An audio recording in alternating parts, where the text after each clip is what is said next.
आमचीच गाडी आहे नाही 0909 चलो येऊ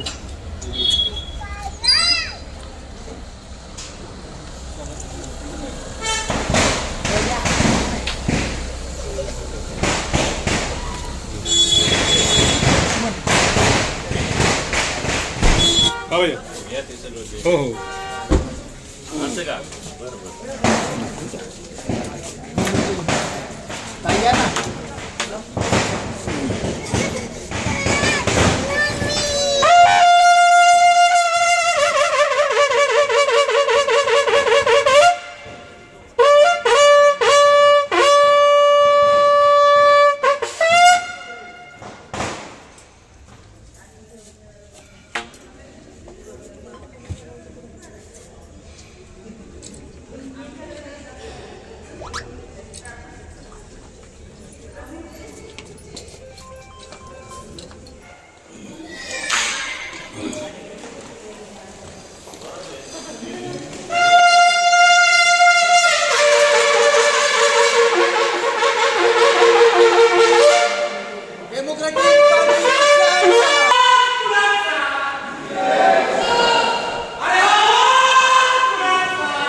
महाराष्ट्रावर आलेले सर्व पदाधिकाऱ्यांचे मी पहिलं Hrishikesh Arun Vailande democratic party of India कामगार जिल्हा अध्यक्ष म्हणून सर्वांचं स्वागत करतो। सर्वप्रथम आमचे राष्ट्रीय अध्यक्ष प्राध्यापक शिवकुमार कांबळे सर, आमचे राज्याध्यक्ष अजिंक्य भैया चांदणे व त्यांची टीमनी महापुरुषांना पुष्पहार अर्पण करून दीप प्रज्वलित करू। ऋषिकेश गायकवाड सातारा जिल्हाध्यक्ष दीपे सर्वांना जय भीम जय लवजी। मी वाशिमचा दीपे जय लवजी जय भीम। मी नाना पवारलेकर आष्टी तालुका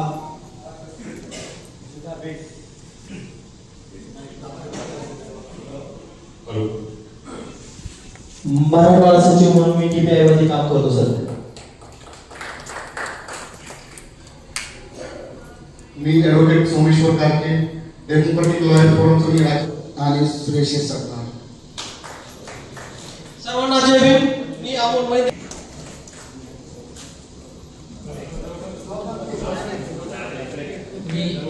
मी महाबळेश्वर मधला प्रताप देवेंद्र नाईक। मी अक्षय कांबळे कोल्हापूर जिल्हा अध्यक्ष।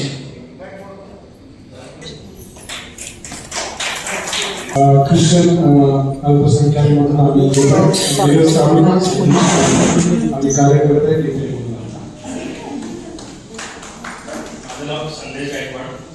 बैठकीचं प्रस्तावित करत असताना खरं तर या बैठकीचा निमंत्रण म्हणून आणि साताऱ्याचे जिल्हाध्यक्ष म्हणून आपल्या सर्वांच्या समोर उभं राहत असताना आज राज्य पदाधिकाऱ्यांची बैठक सातारा जिल्ह्यामध्ये औरंगाबाद अर्थात संभाजीनगरमध्ये राज्य बैठक झाली। त्यानंतर सांगली जिल्ह्यामध्ये राज्यस्तरीय बैठक झाली, सोलापूर जिल्ह्यामध्ये राज्यस्तरीय बैठक झाली। अशा स्वरूपामध्ये सातारा हा सुद्धा पश्चिम महाराष्ट्रातला आणि महाराष्ट्रातला राजकीयदृष्ट्या महत्वाचा जिल्हा आहे। या जिल्ह्यामध्ये आपलं संघटन अधिकाधिक मजबूत करण्याचे दृष्टिकोन होतो आणि कार्यकर्त्यांमध्ये नवचैतन्य निर्माण करण्यासाठी आपले संस्थापक अध्यक्ष आणि आपले प्रदेशाध्यक्ष यांनी या ठिकाणी बैठकीचं नियोजन केलेलं आहे। या ठिकाणी नांदेडचे जिल्हाध्यक्ष नांदेड निर्माण करण्यासाठी आणि आजपर्यंतच्या डीपीआयचा जो संघटनेचा आढावा आहे, खरं तर शाळेमध्ये आपण शिकत असताना आपल्याला जो हेडमास्टर असतो आपला किंवा एखाद्या विषयाचा जो शिक्षक असतो तो वारंवार आपला स्वाध्याय घेत असतो। तुझी काय प्रगती आहे? माझी विनंती आहे अजिंक्य भैयांना आणि सुकुमार सरांना, तुम्ही कधीतरी आमची शाळा घ्या, किती संघटन वाढवलं, त्याशिवाय संघटनेला शिस्त लागणार नाही। कारण कार्यकर्त्यांमध्ये शिस्त असणं अत्यंत महत्त्वाचं आहे। आपण सुरुवात करूया भैयासाहेब, या मीटिंगच्या निमित्तानं माझं सांगणं आहे तुम्हाला की इथून पुढं जी कुठं मीटिंग असेल त्या मीटिंगमध्ये जे जिल्हाध्यक्ष असतील त्यांनी आपली कार्यपुस्तिका आपल्या राज्याध्यक्ष आणि राष्ट्राध्यक्षांना द्यावी की त्यांनी सेक्टर वाईज किती बांधणी केली। उदाहरणार्थ सातारा हा जिल्हा आहे, या जिल्ह्याची जी भौगोलिक रचना आहे, या भौगोलिक रचनेच्या अनुषंगानं 11 तालुक्यांमध्ये किती गावं आहेत, किती वाड्या आहेत आणि त्या वाड्यांमध्ये किती वस्त्या आहेत, या वस्त्यांमध्ये तुम्ही पद घेऊन किती फिरलात, किती संघटना वाढवलं, किती लोकांना पद दिलं. ह्या पक्षाचा कास्टबेस जरी मातंग समाज असला तरी या पक्षामध्ये आपल्याला सर्वांना सोबत घ्यायचंय. अभिमानानं सांगावं असं वाटतं की आज DPIचा सातारा शहराध्यक्ष नंदीवाल्या समाजाचा आहे, जो समाज राजकारणापासून कोसुतूर आहे, जो समाज NTP मध्ये येतो, ज्या समाजाचा सरपंच देखील नाही, अशा समाजाला DPI संधी देते. आज महाराष्ट्र राज्यामध्ये सामाजिक संघटना आणि आंबेडकरी चळवळीचं जर वातावरण आपण पाहिलं तर जाणीवपूर्वक एकाच जातीला नेतृत्व देऊन दुसऱ्या जातींना आंबेडकरी चळवळ कळणारच नाही, हा उद्देश आपण मोडीत काढायला शिकलं पाहिजे. आणि इथून पुढं जो जिल्हाध्यक्ष असेल, जो जिल्हा उपाध्यक्ष असेल, जिल्हा उपाध्यक्षानं तालुका अध्यक्षाला, तालुका अध्यक्षानं खाली शहराध्यक्षाला, शहराध्यक्षानं शाखा अध्यक्षाला, असं ट्री डायग्राम करून आपण संघटनेची कार्यपुस्तिका किमान 6 महिन्यातून एकदा किंवा ज्या दिवशी ज्या ठिकाणी राज्यस्तरीय बैठकीचं नियोजन असेल त्या ठिकाणी ती कार्यपुस्तिका देता आली पाहिजे. आणि जो ते देईल तोच त्या पदासाठी पात्र असेल. आता हे मी सांगतोय म्हणजे मी हे करतोय आणि आम्ही देणार आहे तुम्हाला ती लवकरच. तर हे सगळ्यांनी केलं पाहिजे. आजची जी बैठक आहे या बैठकीचा उद्देश आढावा तर घेतलाच पाहिजे, कार्यकर्त्यांमध्ये नवचैतन्य निर्माण झालंच पाहिजे. डेमोक्रॅटिक पार्टी ऑफ इंडियाची स्थापना झाल्यापासून आज अखेरपर्यंत या पक्षासाठी योगदान देणारे आदरणीय सर स्मृतिशेष आत्मारामजी चांदणे साहेब, अजिंक्य भैयांपर्यंत अनेक नेते कार्यकर्ते पदाधिकारी आहेत आणि नव्या दमाचे तरुण आत्ताचे. निर्णायक बैठक सर, मी तुमचा काल मेसेज वाचला, एक कोट आलं होतं सरांचं व्हॉट्सअपला, आम्ही प्रवासात होतो, की ही निर्णायक बैठक आहे. या बैठकीला जो येईल तोच पदाधिकारी जो या बैठकीकडे पाठ फिरवल त्याला पक्ष ग्राह्य धरणार नाही. अगदी या बैठकीमध्ये सर काहीतरी निर्णय झाला पाहिजे असं मला वाटतं. आणि तो निर्णय सर्वार्थानं चांगला असावा, कार्यकर्त्यांसाठी पदाधिकाऱ्यांसाठी पोषक असावा असा आशावाद व्यक्त करतो. मी जास्त बोलणार नाही आणि माझा संपूर्ण वेळ आदरणीय भैया आणि सरांना देतो. जय भीम जय गौरव. पदाधिकारी, महिला पदाधिकारी, सर्व जिल्हाध्यक्ष आणि पश्चिम महाराष्ट्रातील सर्व पदाधिकारीच्या अनुषंगाने आजची ही बैठक कशासाठी आहे हे पहिल्यांदा मी आपल्याला सांगतो की मागच्या वेळेस 2 बैठका राज्यस्तरीय आपल्या महाराष्ट्राच्या झाल्या, त्याच्यामध्ये तुम्ही अनेक जण उपस्थित होता. औरंगाबाद येथे 2022 मध्ये 14 जानेवारी 2022ला पहिली बैठक झाली आणि त्याच्यानंतर लोकसभा लागल्या आणि आपण काही निर्णय महत्वाचे घेतले आणि त्याच्यामध्ये आपण मोठ्या प्रमाणात मैदानात उतरलो.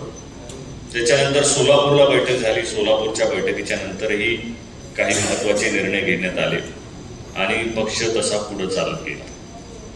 आजची ही जी महत्वाची बैठक आहे आणि त्यातली त्यात ही महाबळेश्वर या ठिकाणी ठेवण्यात आली, याची चर्चा चांगलीच महाराष्ट्रामध्ये आहे आणि ही चर्चा झाली पाहिजे. आम्ही वारंवार अशी ठिकाणं निवडत असतो जेणेकरून महाराष्ट्रात या आपली चर्चा झाली पाहिजे.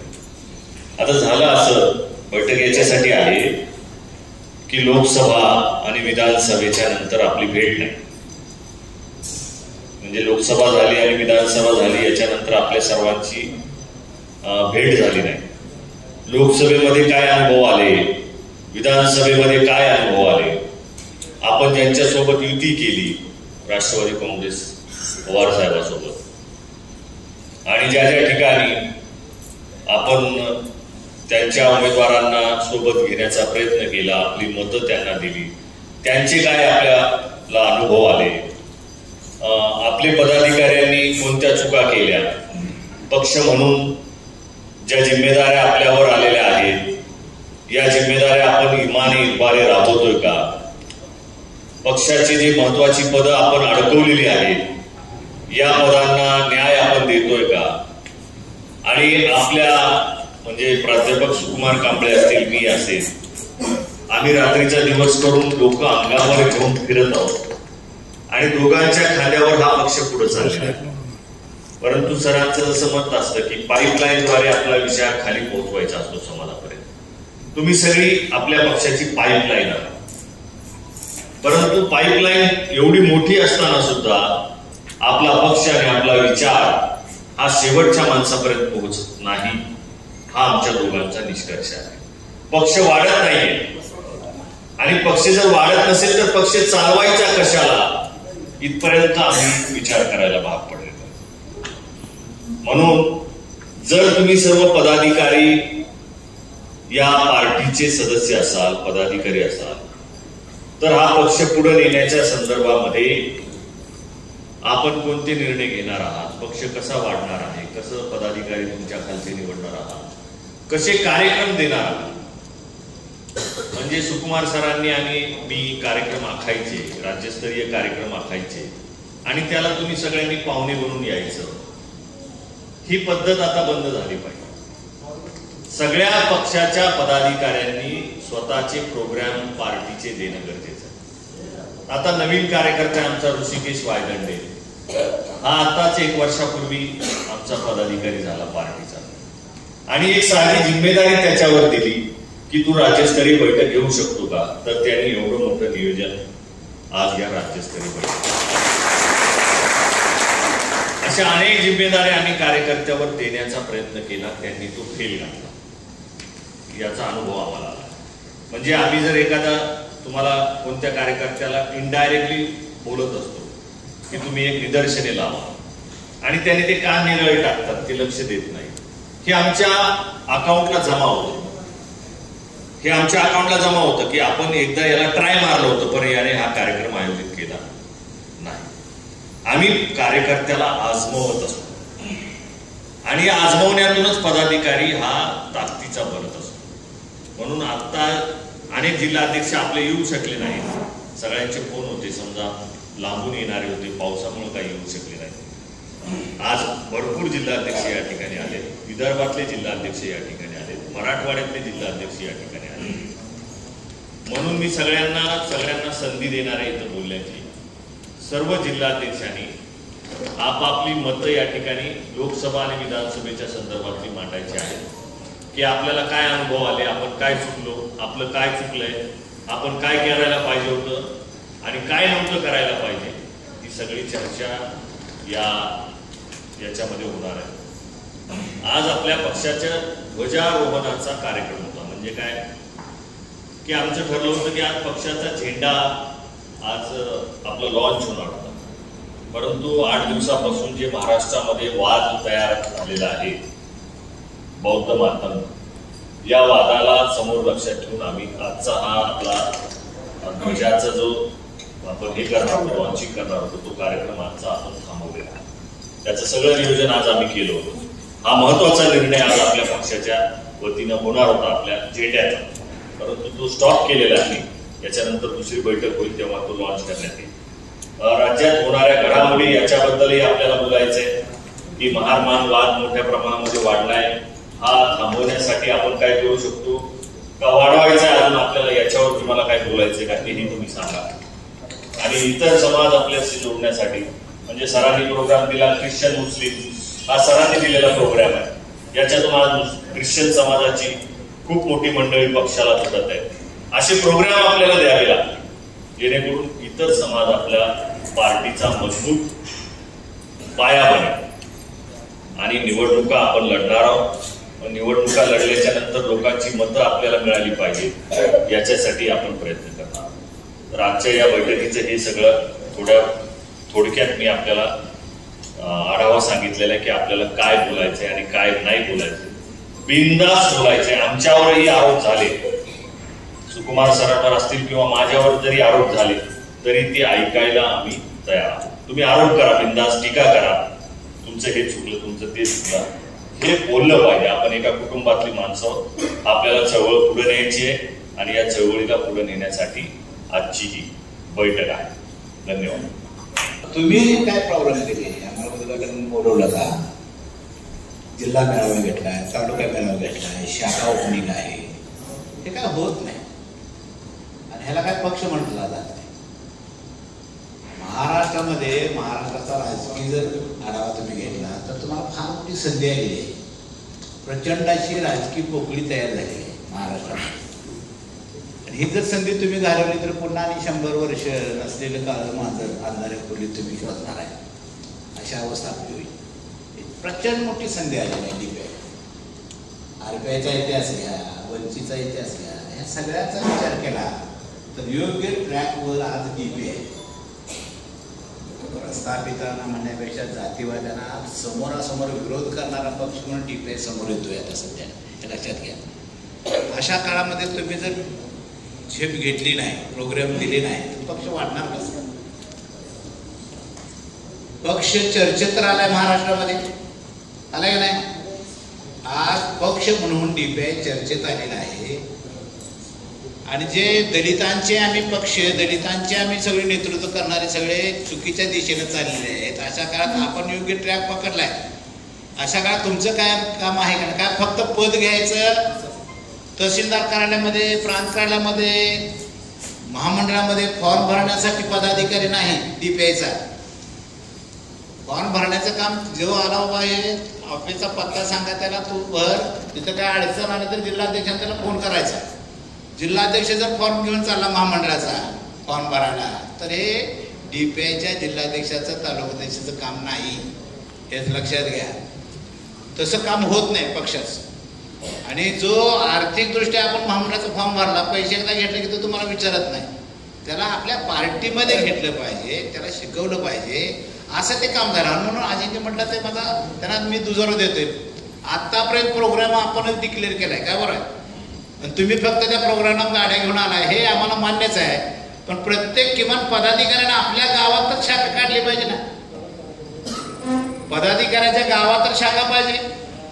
म्हणजे मी पाठीमाग सुद्धा सांगितलं होतं की बाळासाहेब ठाकरेचा पक्ष वाढला कसा, त्यांना नुसते बोर्ड लावले, झाडाला सुद्धा बोर्ड दिसत होते ते.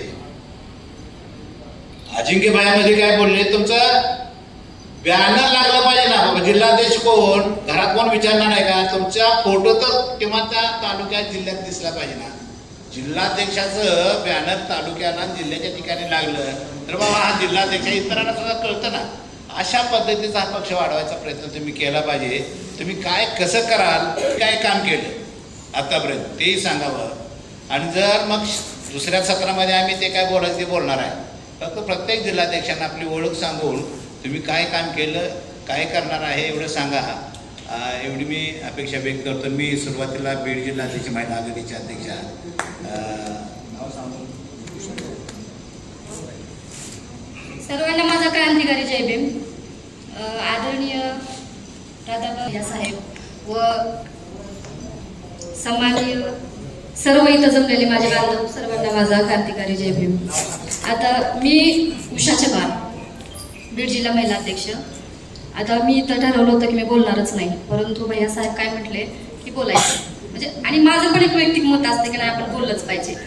आणि सगळ्यात मोठा मुद्दा की आपण म्हणजे पायाखालची जमीन सरकलं ते काम आहे, ते पण बोलणं गरजेचं आहे. तर माझा विषय असा आहे की मी जवळपास मला असं वाटतं की सहा महिन्याखाली की भैया साहेबांना मी खूप सारं लिहून पाठवलं होतं की मला हीच खंत होती, जे आता भैया साहेब बोलले की नाही म्हणजे आपण काम काय केले, आपण काय केलं पाहिजे या गोष्टी. तर मला नेहमी हीच खंत असते की आपण संघटन कसं वाढवलं पाहिजे, आपण आपल्या लोकांपर्यंत कसं पोहोचलो पाहिजे, त्या समाजातील जे लोक आहेत त्यांच्यापर्यंत आपल्याला कसं पोहोचता येईल, आपल्याला कसे कामं करता येतील. किंवा या आपल्या या महाराजांनी बरंच लिहून सगळ्यांना पाठवलं होतं की जश्री असेल, शेतकऱ्यांचं असेल, हे अशा बऱ्याचशा गोष्टी त्याच्यामध्ये मी मांडल्या होत्या की मग इथं आपल्याला DPIच्या पदाधिकाऱ्यांना उतरलं पाहिजे, बोललं पाहिजे, तर DPIचे पदाधिकारी दिसतील. राहायला विषय संघटन वाढवण्याचा तर आपण बोललो तर आता जवळपास माझं काही जास्त काम नाही, थोडंफारच काम करते. परंतु परत काय महिला असतील की ताई तुमचं काम खूप आवडतं, त्या आल्या माझ्याकडे, मला आतुरतेनं भेटायला आल्या. एक महिन्यात अक्षरशः वेळ ताई तुम्हाला भेटायचं होतं. बरं म्हटलं ताई ठीक आहे. तर असे कामं करत गेलो आपण तर आपण लोकांपर्यंत पोहोचणार आहे. आपण बाहेर पडलो तर आपण लोकांपर्यंत पोहोचणार आहे. आपल्याला फक्त पोस्टवर कमेंट करून ह्या गोष्टी चालणार आहेत का? त्याच्यासाठी बाहेर पडावं लागेल, बोलावं लागेल. आणि जर बाहेर पडता येत नसेल तर मग आपल्याला इन्स्टा आहे, सोशल मीडिया आहेच त्याच्यासाठी.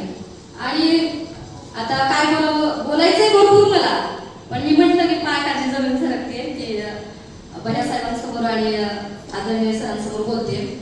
तर मला असं वाटतंय की वेळोवेळी ज्या महाराष्ट्रामध्ये जे प्रसंग घडतात, ज्या गोष्टी होतात, तर DPIच्या पत्रकार परिषद झाल्या पाहिजेत. आणि ह्या पत्रकार परिषद मोठ्या चॅनलला पण गेल्या पाहिजेत. कारण कसं आहे, DPIचं काम पोचतं, DPIचे पदाधिकारी आहेत यांची पण म्हणजे उन्नती.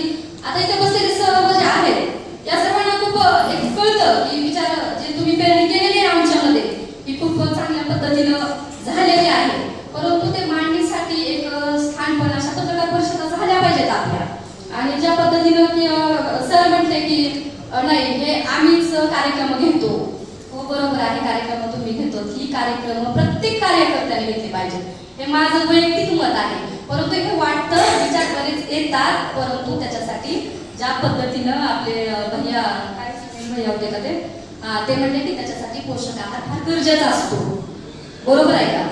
तर तो गरजेचा असतो, त्याच्यासाठी ते कार्यक्रम वगैरे घेतले जात नाही. जितकं पण वैयक्तिक होतं तितकं करतो, जितकं चळवळीचे काम होतात तितके करतो, अगदी जीव ओतून. कारण जे तळमळ या साहेबांची आणि सरांची आहे ही आपल्याला उतरायचं आहे त्याच्यामध्ये. आणि जवळपास आज आपण बघत आहोत की आपला मातंग समाज पूर्णपणे भरभराटून म्हणजे पूर्णपणे भरभराटून का आंबेडकर चळवळीमध्ये म्हणजे प्रगतशील झालेला आहे. पण आता अलीकडे काय झालंय, मग आता हे तेढ निर्माण करण्याचं जे काम चाललेलं आहे, तर मला असं वाटतंय की DPIचे जे अधिकारी आहेत त्यांनी बोललं पाहिजे सोशल मीडियावरती, संघटन आपलं वाढलं पाहिजे. याच्यासाठी भैया साहेबांनी पण विचार केला पाहिजे की खरंच त्यांच्या पत्रकार परिषदा घेतल्या पाहिजे. प्रत्येक तालुक्यामध्ये, प्रत्येक जिल्ह्यामध्ये, गावामध्ये हे कार्यक्रम झाले पाहिजे, ते कार्यक्रम आपण राबवले पाहिजे. तर आपण लोकांपर्यंत पोहोचणार, त्यांचे आपले विचार त्यांच्यापर्यंत पोहोचणार. जर आपण घरातच बसून पोस्ट करून ह्या अशा गोष्टी होत नाहीत ना, तर कार्यक्रम घेण्यासाठी मला वाटते पक्षांनी पण आधार दिला पाहिजे. माझं मत बरोबर आहे का की पक्षांनी पण एक पोषक आधार दिला पाहिजे, त्याप्रमाणे मग कार्यक्रम पण होतील सगळ्या गोष्टी. आणि राहिला विषय आम्ही काम करतोय आणि लास्टपर्यंत करतच राहणार आहोत. बरंच काय बोलायचं आता बोलायला मला म्हणजे माझ्या भावना तुमच्या सगळ्यांपर्यंत पोहोचलेल्या आहेत. मी 2 शब्द बोलून इथं थांबते. असेल तर त्याच्यावर प्रतिक्रिया देत असताना आपण एका पक्षाचे पदाधिकारी आहोत हे पहिल्यांदा आपण लक्षात ठेवलं. आपण दिलेली प्रतिक्रिया ही पक्षाने दिलेली प्रतिक्रिया होईल आणि त्याचे विपरीत परिणाम होतील याचं भान आपण सर्वांनी ठेवलं पाहिजे. हे पहिल्यांदा लक्षात घ्या. तुमच्या नावाने अकाउंट आहे म्हणजे अजिंक्य चांदणे नावाने अकाउंट आहे, तर पहिल्यांदा तुम्ही हे ठरवून घ्या की आपल्या अकाउंट वरून ज्या पोस्ट आपण टाकतोय या आपल्या नावाने जात आहेत की पक्षाच्या अकाउंटला जात आहेत. म्हणजे सध्या सेन्सिटिव्ह मॅटर चालू असतील कुठलेही आणि आपण प्रतिक्रिया दिली तर याने आपली पार्टी, पक्ष आणि नेतृत्व बदनाम होऊ शकतं, हे लक्षात घ्या. त्याच्यामुळे आपल्या अकाउंटचा वापर, सोशल मीडियाचा वापर करत असताना तुमच्या प्रतिक्रिया दिल्याच्या नंतर त्याच्यावर लिहा की हे माझं वैयक्तिक मत आहे, पक्षाचं नाही, जेणेकरून पक्ष बदनाम होणार नाही. दुसरं असं की जोपर्यंत नेतृत्व याच्यावर बोलत नाही, लीडर याच्यावर बोलत नाही, तोपर्यंत आपण कुणीही याच्यावर बोललं नाही पाहिजे. हा नियम आजच्या याच्यात लिहून घ्या, मेंदूमध्ये टाकून घ्या की जोपर्यंत लीडर बोलत नाही कुठल्याही घटनेवर तोपर्यंत आपण बोलायचं नाही, जेणेकरून तुम्हाला उत्तर द्यावे लागत नाही की उत्तर आम्हाला द्यावी लागतात, याची उत्तर आम्हाला द्यावी लागतात की तुमचे पदाधिकारी अशा असे बोलतात.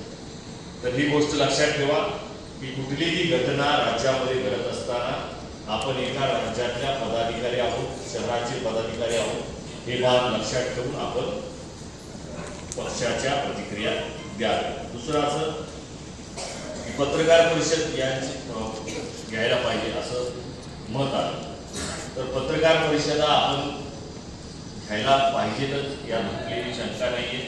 परंतु प्रसंग आणि मोठ्या पद्धतीनं जेव्हा काही घटना घडतील त्याच्यावर आपण प्रतिक्रिया देण्यासाठी पत्रकार परिषदा घेऊ आणि त्या माध्यमातून पक्षाची अधिकृत भूमिका आपण राज्याच्या समोर मांडण्याचा प्रयत्न करू. आता याच्यानंतर बोलतील बीडचे.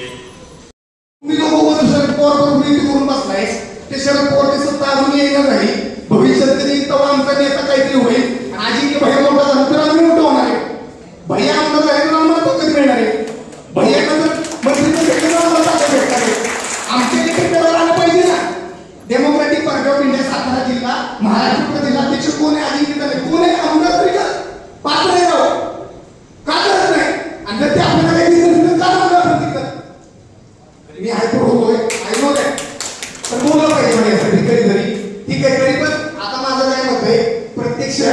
जिल्ह्यातली राजकीय परिस्थिती वेगळी आहे. उदाहरण द्यायचं झालं तर मग सोमदादांनी सांगितलं की बाबा सोलापूरचं राजकारण वेगळं, सातारचं स्थानिकचं राजकारण वेगळं आहे.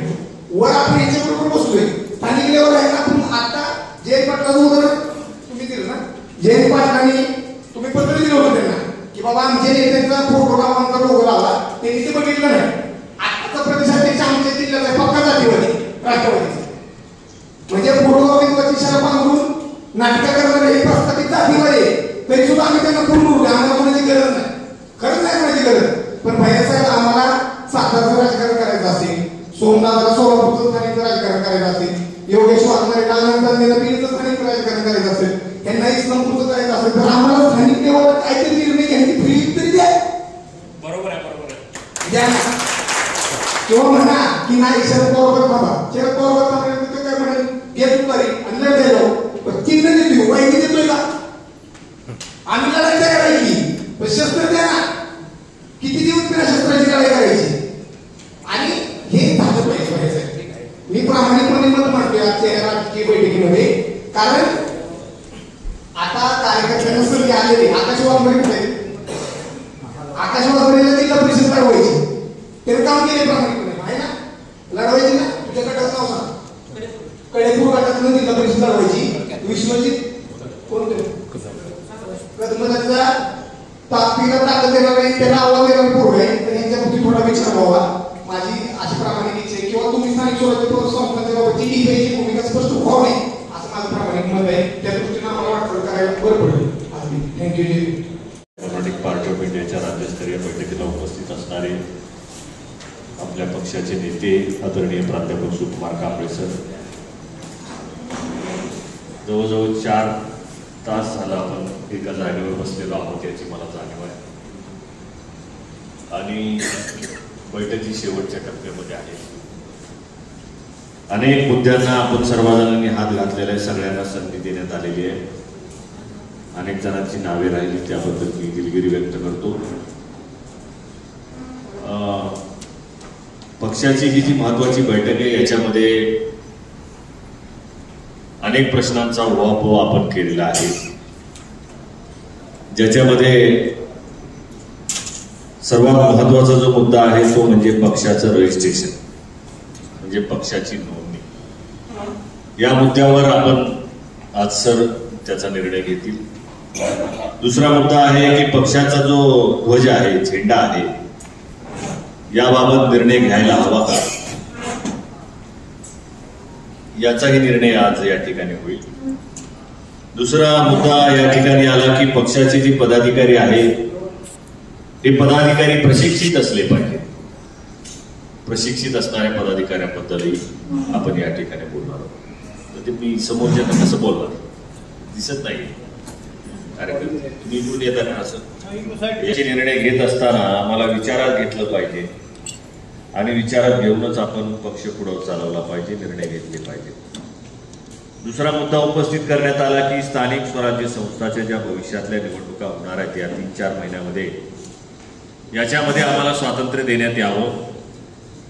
आपली जर युती असेल तर युतीच्या सोबत असणाऱ्या ज्या पक्ष आहेत त्यांना आमच्याबद्दल सांगण्यात यावं किंवा त्यांना त्याबद्दलचा बोलण्यात यावं. दुसरं असं की सोशल मीडियाच्या वापराबद्दलही या ठिकाणी बोलण्यात आलं. स्थानिक स्वराज्य संस्था, तर या बोलत असताना सगळ्यात पहिल्यांदा मी आपल्या पक्षाच्या पदाधिकाऱ्यांना सांगू इच्छितो, 5 मिनिटांमध्ये मी बोलणार आहे फक्त,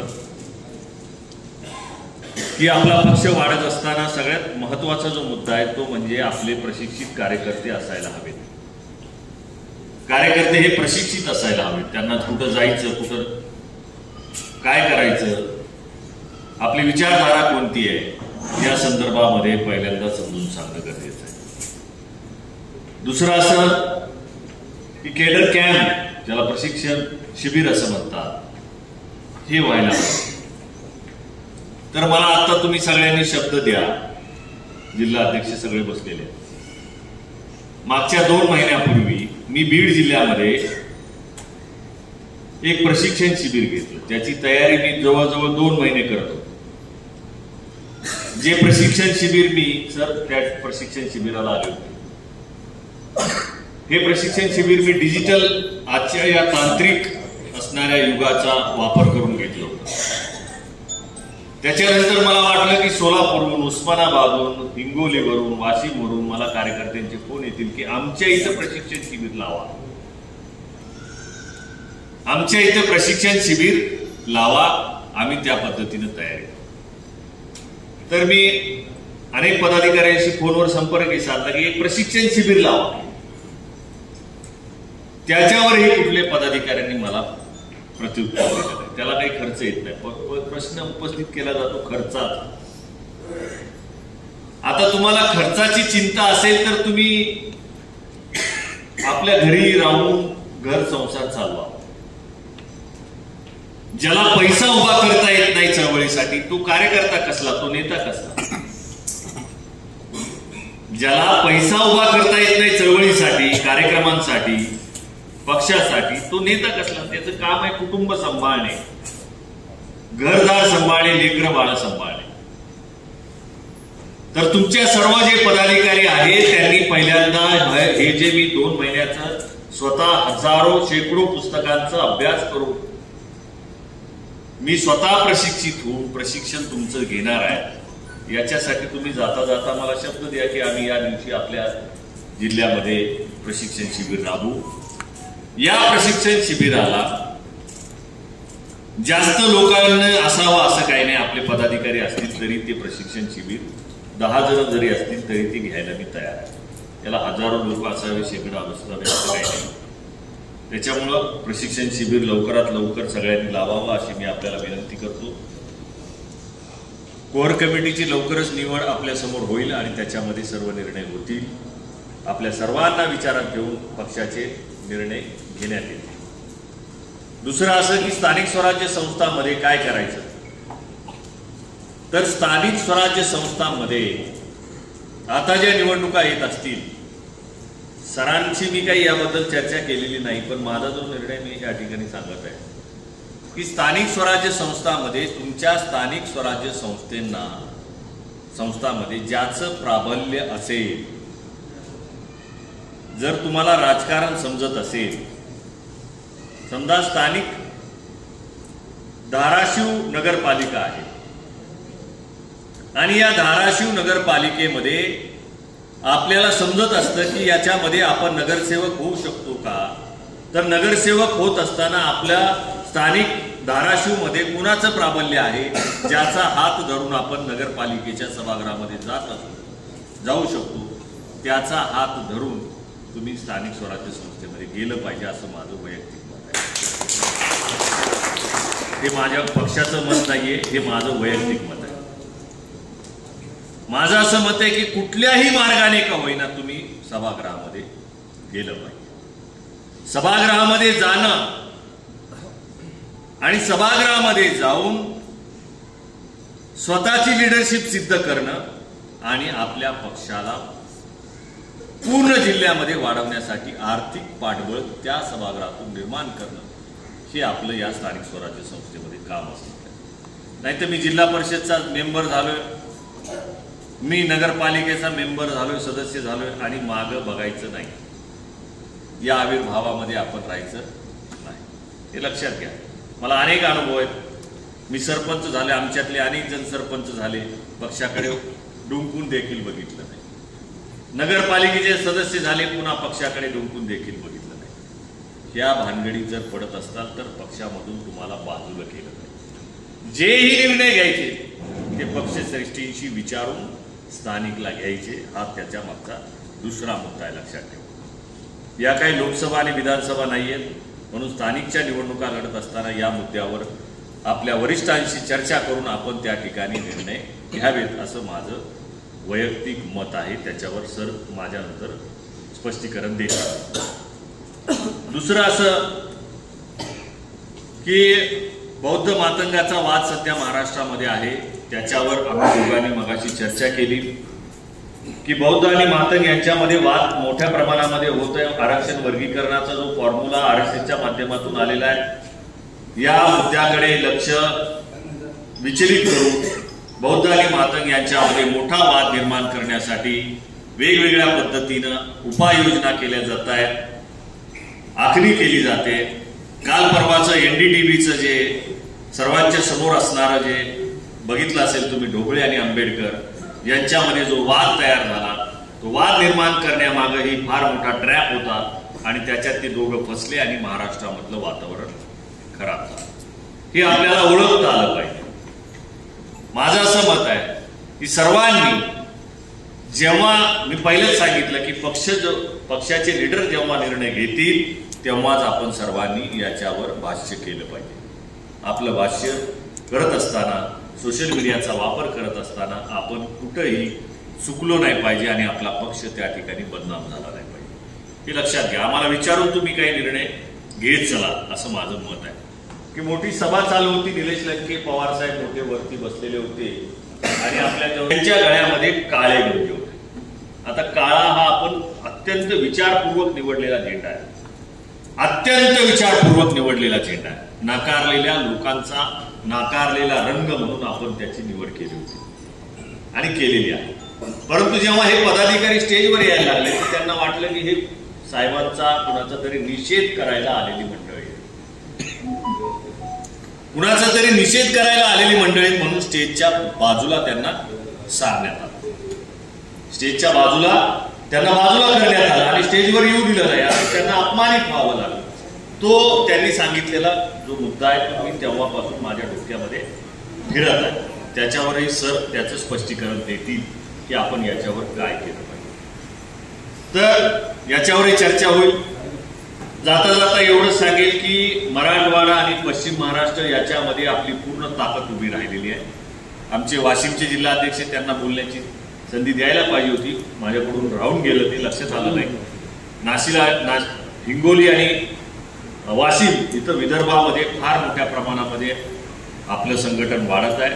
त्याचंही नेतृत्व संतोष इंगळे करत आहेत. त्यांच्याही पाठीमागं आपण ताकद उभी करणार आहोत. तर माझं एवढंच म्हणणं आहे, मला बोलता येत नाहीये, माझ्या तोंडात थोडा जिभेचा प्रॉब्लेम झाल्यामुळे. तर या सर्व बाबींचा विचार करता पक्षवाढीसाठी आपण सर्वांनी केडर कॅम्प लवकरात लवकर आयोजित करावे. त्याच्यासाठी फक्त एका स्क्रीनची व्यवस्था करावी छोट्या, आणि एका पेन ड्राईव्ह मी स्वतः घेऊन येईल. त्याच्यामध्ये आपल्या पदाधिकाऱ्यांनी बोलावं आणि त्या ठिकाणी मी कार्यकर्त्यांचं प्रशिक्षण घेईल असा शब्द या ठिकाणी आपल्याला देतो. आपण सर्वांनी या राज्याच्या बैठकीमधून काही ना काहीतरी घेऊन पक्ष वाढवण्यासाठी आपण सर्वांनी कार्य करावं असं या ठिकाणी आपल्या सर्वांकडून अपेक्षा ठेवतो आणि थांबतो. जय भीम, जय लोक.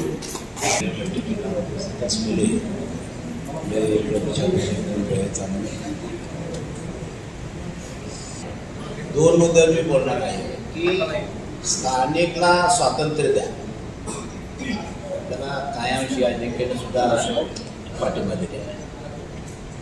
तर ते हे लक्षात आलं पाहिजे की आम्ही जे जे निर्णय घेतले त्याच्यात कारण तुमच्या लक्षात आली पाहिजे. पक्ष डेमोक्रॅटिक पार्टी ऑफ इंडिया हा चर्चेत महाराष्ट्रात आला पाहिजे. त्याच्यासाठी काय केलं पाहिजे याच्यावर आम्ही बसलो. आम्ही वंचितशी आघाडी केली. वंचितमुळे आपलं नुकसान झालं नाही. वंचितमुळे महाराष्ट्रात दीपेचं नाव झालं, अजिंक्य भैयाचं पण माझं पण नाव झालं. हे तर तुम्हाला मान्य करावं लागेल.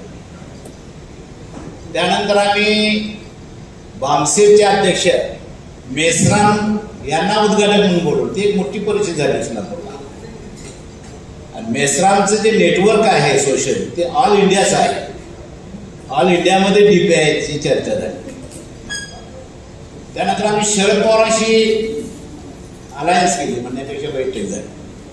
2 वेळेस शरद पवारांचे आम्ही प्रोग्राम घेतले. त्याच्यामुळे महाराष्ट्रात DPI नावाचा एक पक्ष काम करतोय हे सगळ्यांना आता कळालेलं आहे. जरा कड काढा, थोडासा कड काढला. ही पक्षाची चर्चा, पक्ष या प्रक्रियेमध्ये आला पाहिजे म्हणून आम्ही हे सगळे माणसं स्टेजवर घेतली, अलायन्स केली. याचं नुकसान काय झालं, आज महाराष्ट्रामध्ये किमान DPIचं नाव प्रत्येकाच्या तोंडात आलेलं आहे. लक्षात घ्या. मी मगाशी अहमदनगरच्या जिल्हाध्यक्षांना बोललो की बीजेपीला आपल्याला टार्गेट करावं लागेल. जर बीजेपीला टार्गेट नाही केलं तर आपण सुद्धा त्या लाईनमध्ये जाऊन बसू. नेता कोणाला म्हणायचं असतं? नेता आपली मतं त्या समाजावर लादतो त्याला नेता म्हटलं जातं. समाजाच्या विचारावर वाहून जाणारा नेता होऊ शकत नाही. त्याचं एक उदाहरण चांगलं म्हणजे डॉक्टर बाबासाहेब आंबेडकर. जे समाजाच्या हिताचं होतं ते मांडत होते. जसं आता आम्हाला दोघांना शिवे देतात तसं बहुत स्पष्ट होता त्यांना शिवे देत होता त्या काळात की काय लय शहाणा झाला का, गांधीला बोलतोय का, हिंदू धर्म बोलतोय का.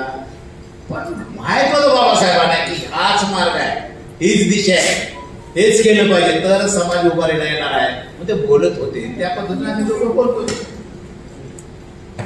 समजून घ्या हा विषय. इलेक्शन आता पंचायत समिती आले, झेडपी आले, नगरपालिका आले, तुम्हाला राज्याध्यक्षांनी परवानगी दिली पण बीजेपीला सोडून ही चूक करायची नाही. जर बीजेपी सोबत तुम्ही गेला तर तो डीपीआयचा कार्यकर्ता नाही. त्याचं कारण सांगतो, आज महाराष्ट्रामध्ये सगळ्या नेत्यांना बीजेपीनं गिळलेलं आहे. सगळ्या नेत्यांना एकही शिल्लक नेता ठेवलेला नाही. आपलं महत्व काय वाटतंय? आपलं महत्व वाढण्याचं कारण काय? बीजेपीच्या विरोधात बोलणारी एक महाराष्ट्रात दलितांची पार्टी आहे ती म्हणजे डेमोक्रॅटिक पार्टी ऑफ इंडिया. हे तुमचं फार मोठं योगदान आहे.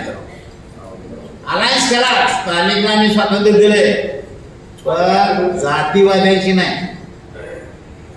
वंचित आहे, शरद पवार आहे, आरपीआय आहे, त्याला काय आरपीआय आठवडे गट नाही चालत. हे जे बीजेपीशी संलग्न जे त्यांची पिलावण आहे त्याच्याशी आमची अलायन्स चालणार नाही. हा पक्ष बदनाम होईल पुन्हा. जे चाललंय त्याला खिंडार पडेल. पण एक सांगतो तुम्हाला, हीच काय सगळ्याच इलेक्शन लढवायचे आपल्याला. तिथे पण जाऊया का? जायला पाहिजे. एक दिवस तुम्हाला सांगतो, कांशीराम टाईप हे काम आपलं होणार आहे. फक्त चर्चेत तर पक्ष आला पाहिजे म्हणून आम्ही हे करत चाललोय ना. आज मी ओपन करतो, आधी बोलायला पाहिजे होते ते. शरद पवारने मला विचारलं तुमची अपेक्षा काय? बरोबर नाही? तुमची अपेक्षा काय? ते म्हणा आमची लढवायची सध्या परिस्थिती नाही. बरोबर ना? एक आमदार आणि एक महामंडळ आम्हाला पाहिजे. क्लिअर कट बोललो. ते म्हटले आमदार कोणाला करायचं? माझ्याकडे बघून म्हटले, मी सिनियर. मी म्हटलं आमदार अजिंक्य भैयाचा. ते माझ्याकडे बघाच नाही. ते म्हणजे तसे लिहून देता का? लगेच पत्र तयार केलं का? अजिंक्य भैया चांगले नावचं पत्र आम्ही आमदारकीला दिलेलं आहे. ते म्हणजे महामंडळ कोणाला द्यायचं? माझ्या डोक्यात तो हिरा होता.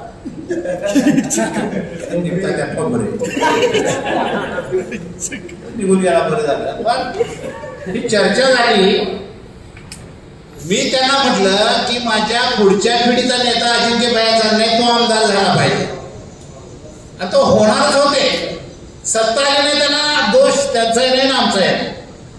जर सत्ता आली तर आज ह्या बैठकीला आमदार अजिंक्य भैया चांगले म्हणून पुढे आले असते. काय आम्ही दोस्त्या करत गेलो ना की चर्चेत यावा पक्ष. चर्चा पक्षाची झाली पाहिजे ना. आज महाराष्ट्रामध्ये डीपीआय सारखा पक्ष नाही अशी परिस्थिती निर्माण झाली. काय आरपीआयची काय अवस्था आहे सध्या? काय अवस्था आहे? कोण आहे आरपीआयचा नेता? हिंदुत्वाच्या विरोधात बोलणार आहे त्याला काय? कोणी नाही. बीजेपी विरोधात बोलणारा नेता आहे. संघवाल्यांनी सगळ्यांना ताब्यात घेतले. फक्त आपलं पक्षाचे कार्यकर्ते संघाच्या घराला लागलेले नाही. एक आणि मग आता बहुजनवादी तुम्हाला बनायचं आहे. त्यामध्ये बघा बहुजनवादी बनायचं आहे. अजिंक्य चांगलेचा केडर कॅम्प घेत असताना प्रत्येक जिल्ह्याच्या ठिकाणी घेत असताना जिल्ह्याचे तालुके किती, तालुक्यात एक 10 माणसं का होईना तुम्हाला त्या ठिकाणी आणावे लागतील, त्याच्यासाठी तालुक्याच्या बॉड्या तुम्हाला बनवाव्या लागतील. आज जिल्हाध्यक्ष फक्त आले, त्यांना जर मी विचारलं तालुक्याच्या बॉड्या काय सांगता येत नाही. जिल्हाध्यक्ष कशा नेमलाय, त्याने तालुक्याच्या बॉड्या तयार केल्या पाहिजे आणि तालुक्याला प्रत्येक गावामध्ये शाखा काढली पाहिजे. ही लिंकेज सिस्टीम आहे, ती अजून तयार झालेली नाही. ही नसताना जर आपण इलेक्शनची भाषा बोलू लागलो आणि मग तुम्हाला 4च पडली तर हा विषय लढवायचा असेल तर 5 वर्ष तुम्हाला त्या पद्धतीने ताकद बनवावी लागेल. बरोबर आहे. प्रत्येक तालुक्यामध्ये आज आमचा आमदार मला किंमत देत नाही, बोलत नाही, त्याला माहिती आहे ना ह्याची ताकद किती आहे, ह्याच्या पाठीमागे मत किती आहे. अजिंक्य भाई म्हटले ते बरोबर आहे की तुमची ताकद एवढी दिसली पाहिजे की त्याला वाटलं पाहिजे ह्यांना जर बरोबर नाही घेतलो तर मी पडणार आहे. अशोक पाटील जे म्हटले आज जयंत पाटलांना गरज वाटू लागलेली आहे आणि तुम्हाला पटायचं नाही, माझ्या मोबाईल मध्ये ते पत्र आहे, मी जयंत पाटलांना पत्र लिहिले, साहेब आता जे निवडून तुम्ही आला ते फक्त टिप्याच्या मतावर निवडून आलाय, याचा तुम्ही विसर करू नका असं मी पत्र जयंत पाटलांना दिले. जे 11,000 मतदान आहे त्यामध्ये त्या मतदारसंघात आमचं 27,000 मतदान आहे, त्या मतावरच तुम्ही निवडून आला याचा भाग तुम्हाला असलं पाहिजे असं मी लेखी पत्र त्यांना मोबाईलवर पाठवलेलं आहे. त्यानंतर मग ते बोलू लागले तुम्हाला प्रत्येक मिटिंगला त्या कार्यकर्त्याला बोला, ह्या हे चाललंय, एवढी ताकद तुमची तयार झाली पाहिजे. दुसरा मुद्दा, जर पैसा नाही म्हणून तुम्ही घरात बसत असाल तर तो कार्यकर्ता होऊ शकत नाही. पैसा उपलब्ध केला पाहिजे, पैसा मार्ग शोधले पाहिजे. आरपीआयचे लोक पैसे काढतात का नाही, का नाही काढत, ते कसे काढतात. आपण आता मुरगाड झालं पाहिजे. आरपीआयचं काम सांगतो, समाज कल्याणामध्ये त्यांची माणसं ठराविकच आहे, जिल्हा परिषदेमध्ये त्याचा एक ठराविक कार्यकर्ता आहे, कलेक्टर ऑफिसमध्ये ठराविक कार्यकर्ता आहे, पीडब्ल्यूडी मध्ये कार्यकर्ता आहे. प्रेशर टाकतात आणि पैसे काढतात. आमचा अजून कार्यकर्ता लाजतोय मागू कसं. चोराची डकुटी काय आहे, मी काय गैरमार्गात जावं असं म्हणत नाही, पण तुम्हाला पैसा सुद्धा काढता आला पाहिजे.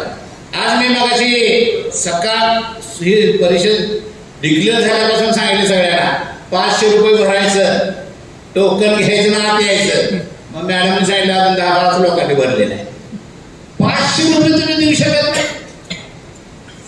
मी चिडतोय असं नाही, पक्षाच्या बैठकीला आल्यानंतर एक 500 रुपये आपण द्यायचं आहे हे मी आवाहन केलं तरी सुद्धा लोक देत नाही. जो कार्यकर्ता 500 रुपये पक्षासाठी देत नसेल तर तो डीपीआयचा कार्यकर्ता कसा होऊ शकतोय, पक्ष कसा चालला. मी चिडतोय वाईट घेऊ नका. आज आमचे वायदंडे कार्यकर्ते आहेत, त्यांनी ही बैठक घेतलेली आहे. एकट्यावर जर भाग दिला तर उद्या म्हणाले हे काय खरं नाही, याचं हे काय खरं नाही, तो निघून नाही. सगळ्यांनी भाग थोडा थोडा जर उचलला तर आपण ही तरी उचलू शकतो. 500 रुपये काय आपण जास्त मागितले का तुमच्याकडे. पर हेड 900 रुपये ठरले, तर हॉल फ्री, 4 नाश्ता जेवण पर हेड 900, 400 रुपये ते म्हणजे आम्ही 100 500 रुपये प्रत्येकाला घ्यायला सांगा. तुम्ही जेवायला जाताना सुद्धा 500 रुपयाचे. मॅडम काय बा तुमचं, साधिका शेकडे 500 रुपये भरा, बॅच देतील आणि मग जेवायला जा. दुसरा बघा, झेंडा कसा बनवायचा ते आजच होणार होतं, पण अजिंक्य भाईने म्हटले आपण पुढच्या बैठकीला घेऊ, झेंडा थोडासा बदलला पाहिजे. पण पिवळाचा लय आग्रह आहे. मी पुण्याच्या बैठकीमध्ये विचारलं पिवळा काय सांग, काय सांगा, जय म्हणला. कलरला सुद्धा अर्थ आहे, प्रत्येक रंगाचा अर्थ सांगायला तो अर्थ आपल्याला सांगता आला पाहिजे. म्हणून आम्ही काळा कलर का घेतला, नाकारलेल्या वर्गाची लिडरशिप करणारा पक्ष म्हणजे डेमोक्रॅटिक पार्टी ऑफ इंडिया, म्हणून आम्ही ब्लॅक घेतलं का. पण लोकांना वाटतं हे निषेधच करणार. झेंडा ही पक्षाची ओळख असते, पण थोडासा बदल करू, ते करायचंच आहे. केडर काम महत्वाचं आहे. प्रत्येक जिल्हाध्यक्षाने तारीख देऊन जावा अजिंक्य भाई यांच्याकडे. ती तारीख त्या तारखेला तुम्ही ती सोय करायची, स्क्रीनची सोय करायची. जर मला कल्पना करा, एका जिल्ह्यामध्ये 10 तालुक्याची 11ची बॉडी, 10 तालुक्याचे लोक किती झाली? 100% झाली. तुम्ही आवाज दिला जिल्हाध्यक्षाने, जर 100 माणसं जर आंदोलनात बसली तर विषय संपला ना. जिल्हाध्यक्षाच्या आंदोलनात 15 माणसं आहेत, 10 माणसं आहेत, मग कशाला जबाबदार तुम्हाला मोजेल? का मोजेल तुम्हाला? आणि म्हणून आपली इमेज वाढवायची असेल तर लोकशाहीमध्ये डोकी मोजली जातात, हे लक्षात घ्या. डोकी जर तुमच्याकडे जास्त नसतील तर तुम्हाला कोण बोलवणार आहे? आणि म्हणून तुम्हाला एक सांगतो, शरद पवारांनी आपल्या फेसबुकवर लिहिले, वाचा ते त्यांच्या फेसबुकवर आहे. काय लिहिले? भयभराट नाही.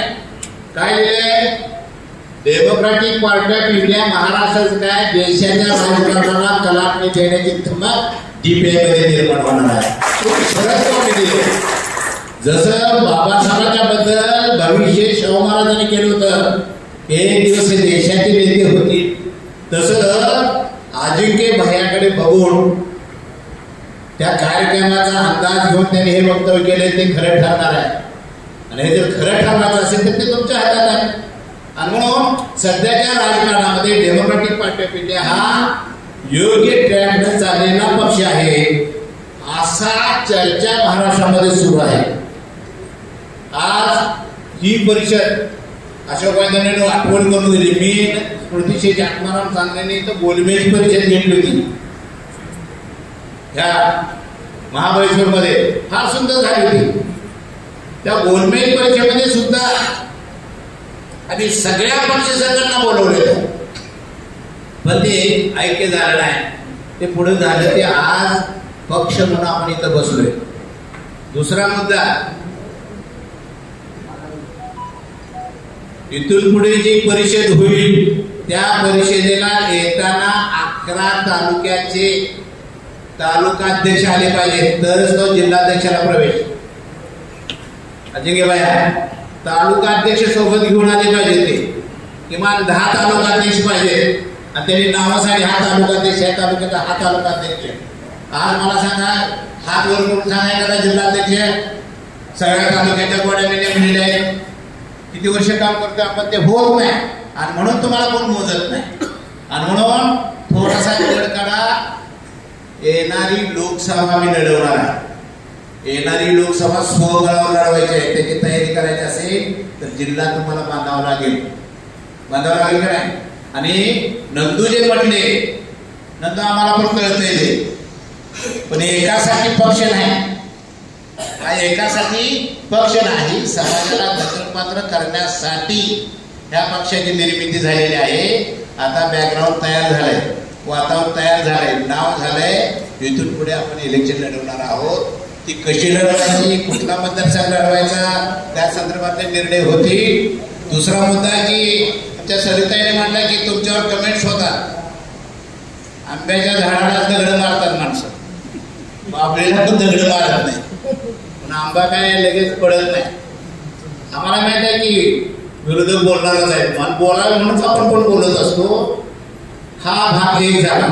DPIच्या प्रत्येक जिल्हाध्यक्षाने इतर समाजाला जवळ करायचं आहे. आणि म्हणून आपण ख्रिश्चन आणि मुस्लिम परिषद लावली. त्या परिषदेचा फायदा असा झाला की महाराष्ट्रातला ख्रिश्चन समाज आज DPIकडे आकृष्ट झालेला आहे. अडचणीच्या काळात आमच्या बाजूने बोलणारा पक्ष म्हणून डेमोक्रॅटिक पार्टी ऑफ इंडिया ही सहज ख्रिश्चनाच्या मनामध्ये गेल्यामुळे आज ख्रिश्चन समाजाचे तर आमच्या स्वागताला लाला नाही. म्हणून बहुजनमध्ये हा बळ आपल्याला बनावलं पाहिजे. सुरुवातीपासून आम्ही मान करत होतो, हे ठीक आहे. आज मांगाच्या सगळ्या संघटना आम्हाला सोडलं तर BJPच्या गळाला लागलेले, हे समजून घ्या. हे जे भांडण लावले हे ढोबळेचं आणि आनंदराचं भांडण नाही, ते लावलेलं भांडण आहे. कारण दोघे एकाच मुशीत आहेत, दोघे एकाच मुशीत आहे. ठरवून चाललंय हे, ठरवून चाललंय.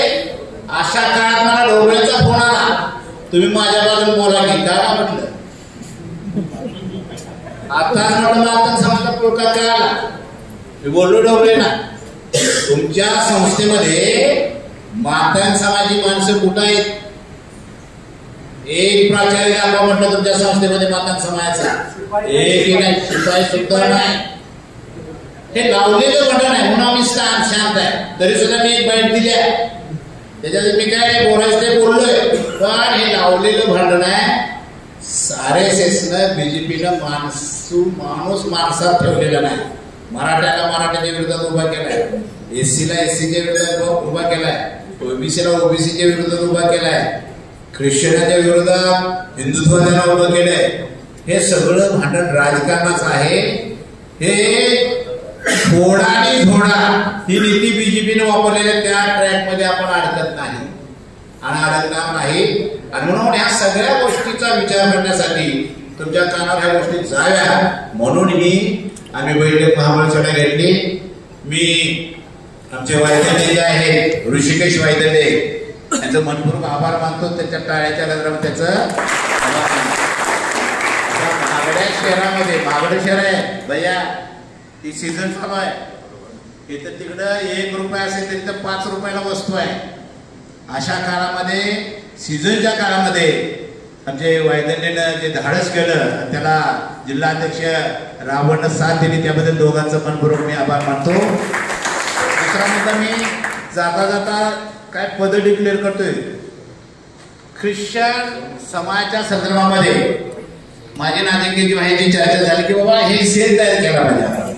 मग ख्रिश्चन म्हणून तयार करूया की अल्पसंख्याक म्हणून तयार करूया, त्याच्यामध्ये आमचं थोडंसं हे झालं. अजिंक्य भाईचं मत आहे की ख्रिश्चन म्हणून डिक्लेअर करूया. मी म्हणतोय अल्पसंख्याक म्हणून अल्पसंख्याक म्हटलं तर जैन येतोय, लिंगायत येतोय, ख्रिश्चन येतोय, बौद्ध येतोय, असं ते एक सेल आम्ही तयार केलंय. त्या सेलचे पश्चिम महाराष्ट्राचे अध्यक्ष जॉन आवळे म्हणून मी त्याची निवड करतोय.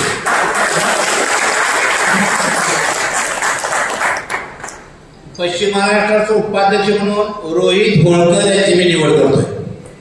रोहित होळकर. पश्चिम महाराष्ट्राचे सरचिटणीस म्हणून मनीष सोरटे यांची निवड करतोय. एक जिल्हा मी घेतलाय, एक टेस्ट केस म्हणून सांगली जिल्हा अध्यक्ष म्हणून राजू होळकर यांची निवड करतोय. सांगली जिल्हा उपाध्यक्ष म्हणून जीवनदास लोंढे यांची निवड करतोय. सांगली शहर जिल्हाध्यक्ष अभय मोरे यांची निवड करतोय. सांगली शहर अध्यक्ष म्हणून संदेश गायकवाड आणि उपाध्यक्ष म्हणून राहुल काळे. आणि हा महाराष्ट्राचा अल्पसंख्याक सेलचा राज्याचा अध्यक्ष म्हणून मी पॉल कराची निवड करतोय. पॉल कराच्या संदर्भामध्ये 2 दृष्टिकोन मी पाहिलेला आहे. तर खाऱ्यांना पण गडी गच आहे. म्हणजे थोडस महाराष्ट्र ठरायचं म्हणजे साधनं सुद्धा लागतात. आमच्या तर काय अशी पद आहेत की काय साधन नाही पण जिल्ह्याचा राज्याचा अध्यक्ष आहे, तशी पण पद्धत देते. पण पॉल कराची आम्ही निवड त्या संदर्भात केल्या की महाराष्ट्रात पॉल करा फिरू शकतात, पैसा पण थोडा आहे, साधनं आहेत आणि जग फिरलेले व्यक्तिमत्व आहे. म्हणजे परदेशामध्ये 5-6 वर्ष ते राहून आलेले आहेत, त्यांना जगाचं सुद्धा ज्ञान आहे आणि अल्पसंख्याकांना ते चांगले न्याय देतील असं मी अपेक्षा करतो. पूर्ण त्यांची टाळ्याच्या गजरामध्ये सगळ्यांनी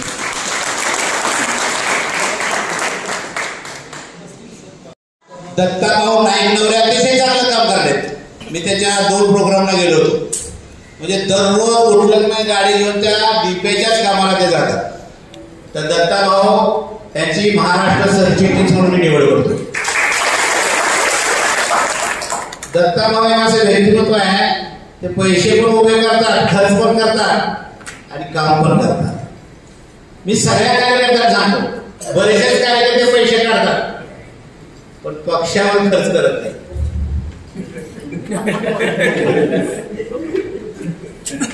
100 रुपये जर काढले तर 25 पैसे तर पक्षावर खर्च केले नाही. काय कार्यकर्त्यांना असं आहे की डिक्लेअर झाला प्रोग्राम की वर्षाचा खर्च काढला पाहिजे.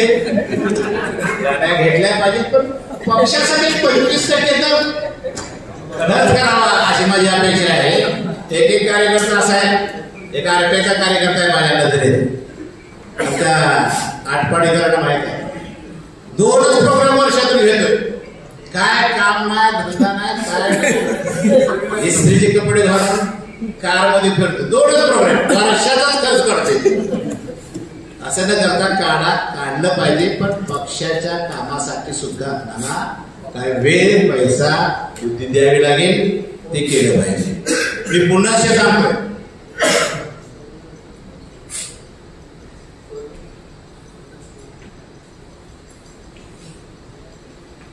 सरिता मॅडम महाराष्ट्राच्या महिला आघाडीच्या अध्यक्ष म्हणून, प्रवक्ता म्हणून मी सरिता आवळे यांची निवड करतो.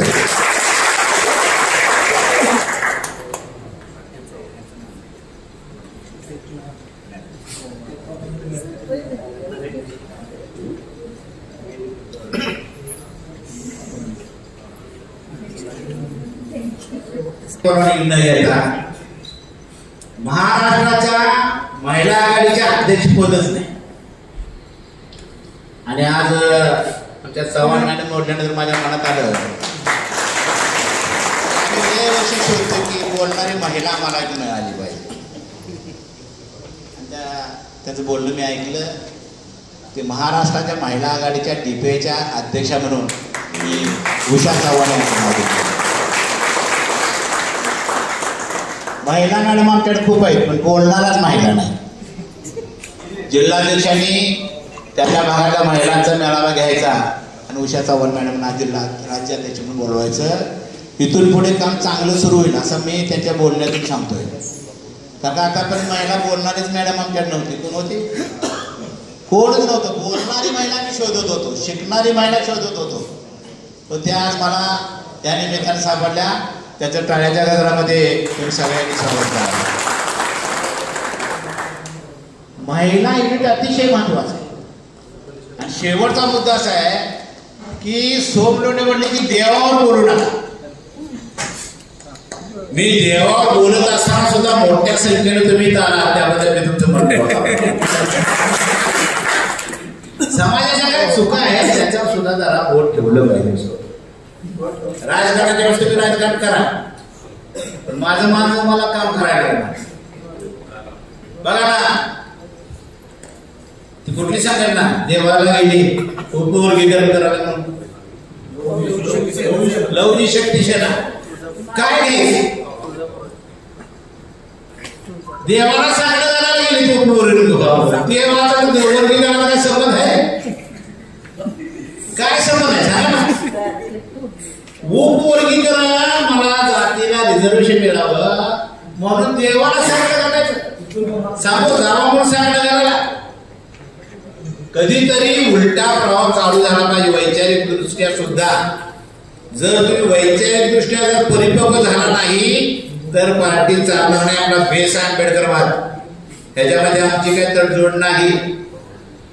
म्हणून मी गेल्या अजिंक्यबाईने जे केडर गेले ते सांगितलं, समजून घ्या.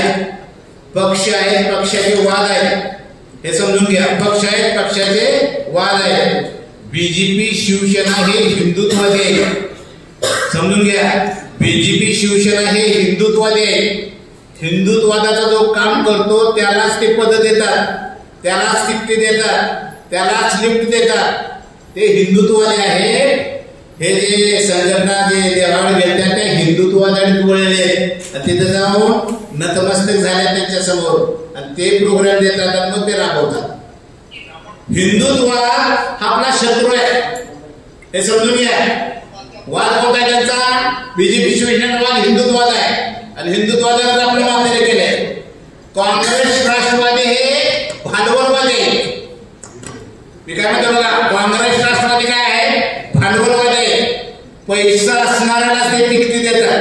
5 वर्ष मी काम केलंय सर्व बाजूला म्हणतात. फंड किती देणार आणि खर्च किती करणार विचार त्यालाच तिकीट. ते भांडवलवादी, ते भांडवलाचाच विचार करतात. आणि आपण समतावादी आहे. आपला वाद कोणता आहे? समतावाद आहे. समतावाद कुठून येतो त्याची मूळ कुठं आहे ते आम्ही शोधलंय म्हणून आम्ही आंबेडकरवाद स्वीकारला. आंबेडकरवाद म्हणजे समतावाद आहे. आंबेडकरवाद म्हणजे काय? समतावाद आहे. समतावादाला जे जे करता येईल तेवढं आपल्याला करायचं आहे.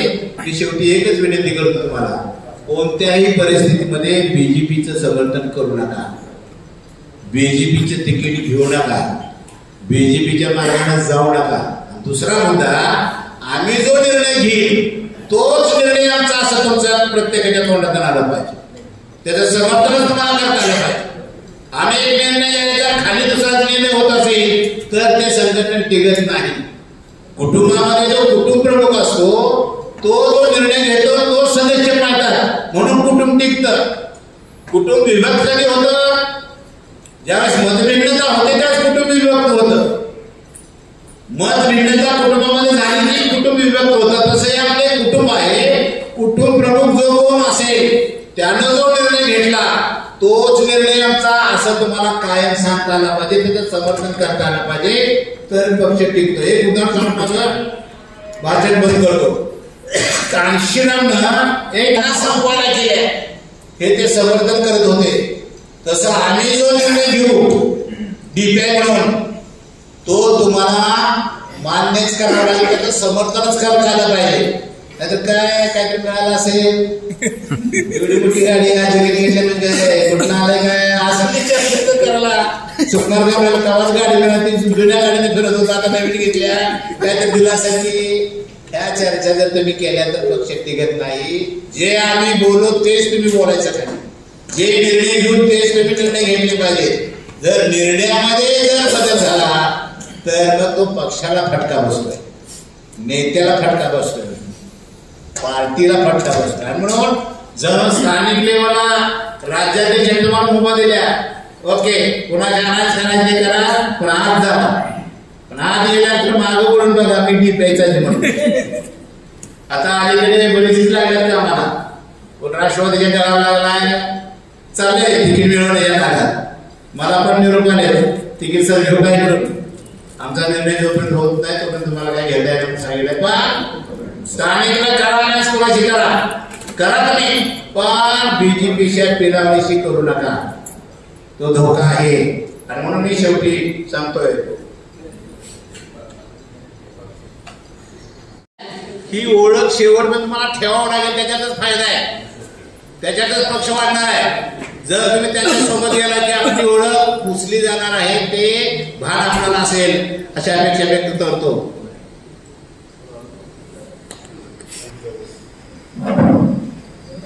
आज डेमोक्रेटिक पार्टी ऑफ इंडियाच्या महाराष्ट्र राज्य बैठकीला नांदेड, अहमदनगर, उस्मानाबाद, गडचिरोली म्हणजे जिथनं भागातनं लोक आली आणि कोणाची गैरसोय माझ्याकडनं झाली, सर्वप्रथम मी सगळ्यांची माफी मागतो.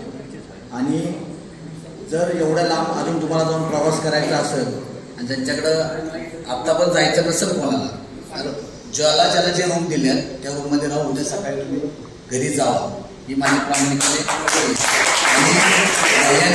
आणि सरांनी मला फक्त 15-20 दिवस आधीच सांगितलेलं की आपल्याला महाराष्ट्र राज्याची बैठक महाबळेश्वरमध्ये घ्यायची. तर मी भैयांना बोललो, भैया काय पण होऊन द्या पण महाबळेश्वरमध्ये घ्या, कारण महाबळेश्वरमध्ये रिपब्लिकन पार्टी ऑफ इंडिया आहे, पण आता तालुक्यामध्ये रिपब्लिकन पार्टी ऑफ इंडिया नाही, RPI नाही, आता DPI चालू आहे तालुक्यामध्ये. माझं एक स्वतःचं एक म्हणणं होतं असं की तालुक्यामध्ये नाही, सातारा जिल्ह्यामध्ये भैया साहेब आठवले साहेब येऊन देत, प्रकाश साहेब, आंबेडकर साहेब येऊन देत, कुठल्याही आले तरी माझ्या नावावर मी रूम बुक करतो असतो. पण मी म्हणलो ज्या पक्षाला आपण काम करतोय त्या पक्षाची पण ताकद महाबळेश्वर तालुक्याला कळावी, म्हणून हे माझं पण हे होतं.